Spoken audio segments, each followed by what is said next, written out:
네, 방대본 역학조사 분석단장입니다. 8월 10일 코로나19 감염병 정례 브리핑 시작하도록 하겠습니다.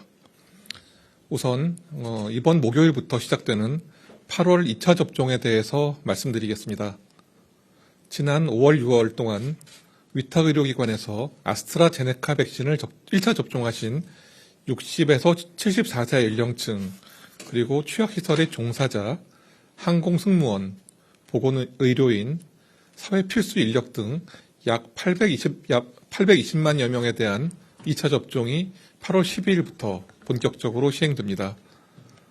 이번 2차 접종 대상자는 지난 5월 27일부터 아스트라제네카 백신을 1차 접종하신 분들로서 50세 이상의 연령층은 1차 접종을 시행했던 위탁의료기관에서 아스트라제네카 백신으로, 그리고 50세 미만의 연령층은 화이자 백신으로 2차 접종이 시행될 예정입니다.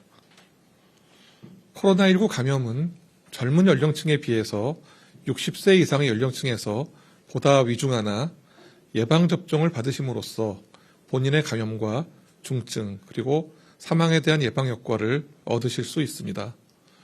이와 더불어 가족 등 가까운 분들에게도 추가 전파를 차단하는 이런 효과도 얻을 수 있습니다. 코로나19로부터 본인과 주변 사람들의 건강을 지키기 위해서 2차 접종 기간에 꼭 접종을 완료하시기를 다시 한번 당부드립니다. 추진단은 예방접종을 받으시는 것만큼 접종 이후에 본인의 건강 상태를 관리하는 것도 중요하다고 말씀드리고 싶습니다. 예방접종 후에 이상반응 발생에 대한 대응 조치를 위해서 모든 접종 완료자는 예방접종 후에 15분에서 30분 정도는 접종기관에 머물러서 이상반응 발생 여부를 관찰해 주시고, 또 귀가 후에도 적어도 3시간 이상은 주의 깊게 관찰하여 주시기를 바랍니다.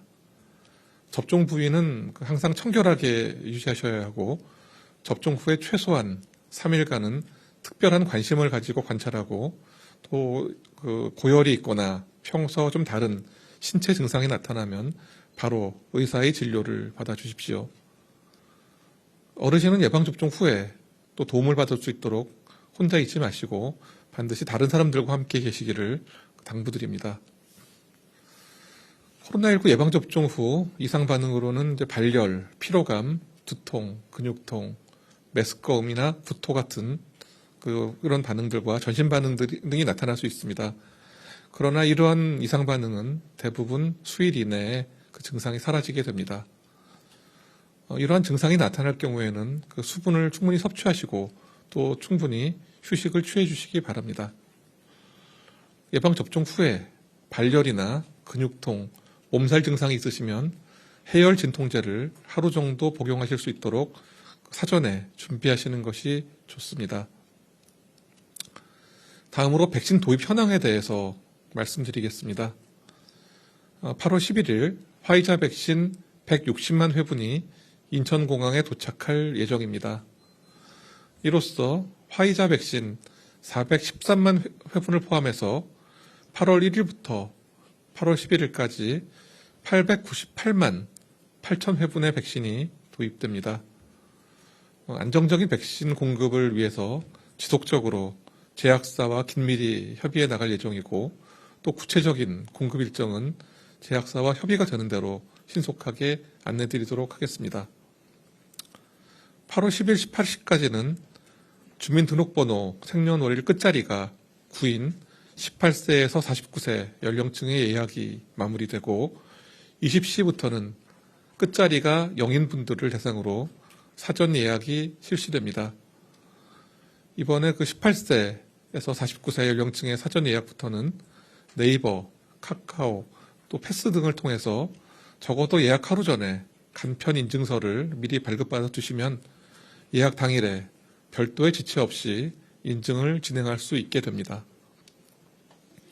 또한 원활한 예약을 위해 접속 쏠림이 해소되는 20시 30분부터 이용하시면 보다 빠르게 예약이 가능합니다. 다만 백신 공급 상황이 좀 유동적이어서 추후 백신 수급 일정이 좀 변동이 있을 경우에는 예약하신 날짜의 접종 일정이나 또는 백신 종류가 변경될 수 있습니다. 이런 경우, 이렇게 변경사항이 있을 경우에는 신속하게 안내해 드릴 예정입니다. mRNA 백신의 2차 접종일이 6주를 초과한 대상자분들 역시 6주 이내로 조정하는 예방접종 시스템의 개선을 진행 중에 있음도 말씀드리겠습니다. 8월 9일 20시부터 진행된 그 18세에서 49세 사전 예약 개통 결과 기존에 발생했던 그런 접속 쏠림 현상은 크게 해소된 것으로 그렇게 분석되었습니다. 사전 예약 시스템의 이용 대기는 평균 1분 내외로 크게 개선되었고 본인 인증 역시 접속 초기에 일시적인 쏠림 현상을 제외하고는 원활하게 진행되었습니다. 그간 사전 예약 시스템 개선에 적극적으로 참여해 주신 여러 기관의 전문가분들께 감사드리고 앞으로도 그 사전 예약 시스템의 미비점은 지속적으로 발굴해서 개선하도록 하겠습니다. 다음으로는 최근 교회 모임을 통한 집단 발생 사례에 대해서 말씀드리겠습니다. 7월 이후에 교회 관련 신규 집단 감염 사례는 총 13건 507명이 발생하였으며 발생 규모는 사례 한 건당 평균 39명이었습니다.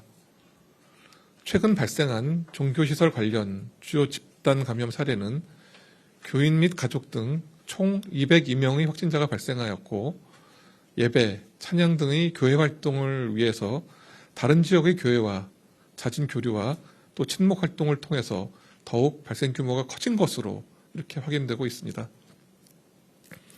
방학 기간 동안 평소보다 좀 더 활발한 종교 활동이 예상됩니다.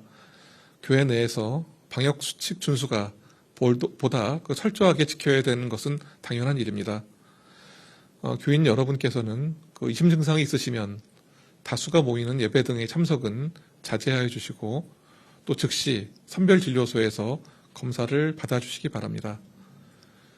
교인 간의 소모임은 하지 않으셔야 되고 또한 방역수칙을 철저히 지켜주시기 바랍니다. 또한 그 교회의 방역관리 책임자께서는 대면 예배 이외에 그런 별도의 모임이나 행사를 하시면 안 됩니다. 또 대면 예배 참석 인원을 준수하여 주시고 그 시설 내에 주기적인 환기라든가 거리두기 순수를 요청드리겠습니다. 다음은 백신 접종 후에 돌파 감염 추정 사례 현황입니다. 8월 5일 기준 국내 접종 완료자 651만 6,203명 중 돌파 감염 추정 사례는 1,540명으로 접종자 10만 명당 23.6명입니다. 백신 종류별로는 아스트라제네카 백신이 340명, 화이자 420명, 얀센 746명, 교차 접종 34명이었습니다. 이 중 위중증 사례는 15명으로 돌파 감염자의 0.97%, 사망은 2명으로 돌파 감염자의 0.13%에 해당이 됩니다. 변이 바이러스 분석이 완료된 돌파 감염 추정 사례 379명 중 65.2%인 247명에서 주요 변이가 확인되었습니다. 그리고 이 중 델타형은 221명이었습니다. 돌파 감염의 그 발생 가능성은 0.02%, 즉 10,000명당 2명 정도 수준입니다. 극히 낮은 수준입니다. 그리고 감염되더라도 중증이나 그 사망으로 넘어가는 것에 대해서 예방 효과를 기대할 수 있으므로 그 권장되는 접종 시기에 맞춰서 접종을 완료하시는 것이 무엇보다 필요합니다. 다음은 최근 발생한 요양병원 돌파 감염 사례와 그 향후 대응 방안에 대해서도 말씀드리겠습니다. 최근 부산, 김해 등에서 아스트라제네카 백신 접종률이 그 80% 이상인 시설에서 2차 접종을 완료하고 6주 이상 경과한 시점에서 입소자 중심으로 돌파 감염자가 다수 발생하였습니다. 이는 고연령 또 기저질환자들이 그 면역 형성이 낮은 점과 델타 변이가 전파력이 높은 점, 그리고 밀폐된 환경에서 장시간 노출될 경우에 보다 취약할 수 있는 점 등이 영향을 준 것이고, 또한 의심 증상자의 검사 지연 등이 집단 발생에 대해서 영향을 크게 미친 것으로 추정하고 있습니다. 방역당국은 요양병원 그리고 시설 등에 대해서 그 돌파 감염 예방 관리를 위한 조치를 다각도로 추진할 계획입니다. 백신 미접종자라든가 1회 접종자에 대해서는 접종을 신속히 완료하고 또 예방접종 효과 평가를 통해 추가 접종 시행 방안에 대해서 적극적으로 검토할 예정입니다. 더불어 출입자의 관리를 강화하고 방역수칙이 잘 준수되는지 점검을 하도록 하겠습니다. 유증상자는 즉시 검사를 하도록 하고 입소자와 종사자의 선제검사 강화를 통해서 더 면밀한 예방이 되도록 하겠습니다. 다음으로는 변이 바이러스의 발생 상황에 대해서 말씀드리겠습니다. 중앙방역대책본부는 변이 바이러스 감시 강화를 위해서 분석을 확대하고 있습니다. 최근 일주일간 변이 바이러스 분석률은 32.3%입니다.